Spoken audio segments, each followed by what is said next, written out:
Nabi SAW mengingatkan dalam hadis bahwasanya kalau orang beriman kuburannya akan menjadi taman dari taman surga. Dia bisa menikmati bau wanginya surga itu, dia bisa melihat surganya. Jadi berapa ratus tahun nanti dia di alam barzah, begitulah berapa ratus tahun dia menikmati surganya tapi belum bisa masuk ke dalamnya. Makanya Nabi SAW menggambarkan kuburan orang beriman taman dari taman surga. Dan Nabi SAW bersumpah atas nama Allah, beliau bersabda dalam salah satu hadisnya, demi zat yang jiwaku dalam genggamannya, sungguhnya seseorang di antara kalian nanti, maksudnya orang beriman, lebih mengenal istananya di surga daripada rumahnya di dunia. Kenapa? Karena di alam barzah kita setiap hari melihat surga kita. Jadi nanti istana kita pada saat nanti dibangkitkan kemudian masuk dalam surga, kita sudah tahu, oh ini istana saya. Bahkan batas tanahnya dari mana ke mana, jenis bangunannya, pelayan-pelayannya, kebun-kebunnya, pakaian yang akan dipakai, dipan-dipannya dan segala macam hal. Itu dia akan lihat semuanya.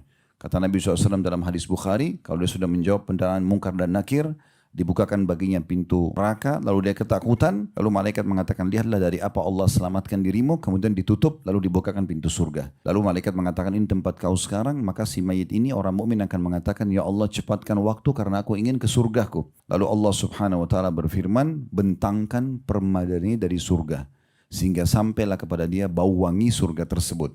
Maka jadilah kuburannya taman dari taman surga. Atau semasa hidup berisikan dengan segala macam pembangkangan, kekufuran, kesyirikan, kemunafikan, perbuatan-perbuatan yang tidak dicontohkan oleh Nabi SAW, sibuk dengan hal-hal yang tidak jelas faedah atau manfaat yang bisa didapatkan secara syar'i, maka atau secara agama, maka akhirnya kuburannya menjadi lubang dari lubang neraka dan akan disiksa di alam barzah itu.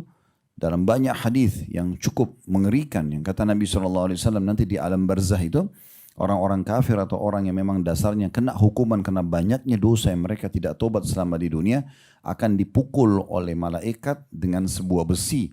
Yang besi itu kalau seluruh jin dan manusia bersatu untuk membalikkan saja mereka tidak akan mampu. Kemudian dihantamkan ke orang ini maka dia akan teriak dan semua makhluk Allah mendengarkan teriakan tersebut kecuali jin dan manusia. Cuma kita saja nih sama jin yang ditutupi kupingnya nggak bisa dengar teriakan yang keluar dari kuburan. Tapi semua yang lain makhluk Allah mendengarkannya. Kata Nabi SAW, karena kalau jin dan manusia diperdengarkan teriakan tersebut maka mereka akan meninggal seketika.